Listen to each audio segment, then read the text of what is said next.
একটা ভবন মালিক কিন্তু জানে তার এখানে একটা বাথরুম হবে। তা আমার এটা মূল বিষয় যে কথাটা হলো, এই যে আপনারা দেখতে পাচ্ছেন এই জায়গাটা কিন্তু আমরা কাটছি, অথবা এই যে এখানে কিন্তু দুটো রড দেওয়া ছিল, রড দুটো কিন্তু কাটছি।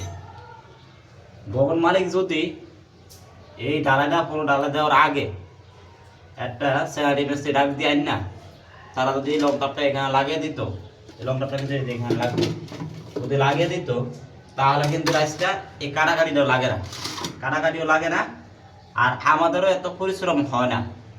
আমাদের পরিশ্রম গেছে বিফলে, তার ডালাইগুলো গেল বিফলে। মূল বিষয় হলো এই ডালাটা আমরা কাটছি, আবার ডালাই দিব, আগের মতন কি আর হবে? কখনো কিন্তু হবে না।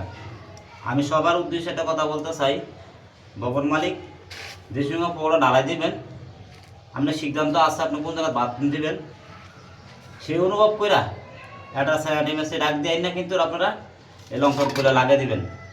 তাহলে হবে কি, আপনার এই কাটাকাটিটা লাগবে না, আমাদের মতন মিস্ত্রির পরিশ্রমটা কম হবে, আপনার জিনিসটা ভালো থাকবে। আশা করি সবাই কথাটা বুঝতে পারছেন, সবাই ভালো থাকবেন। আসসালামু আলাইকুম।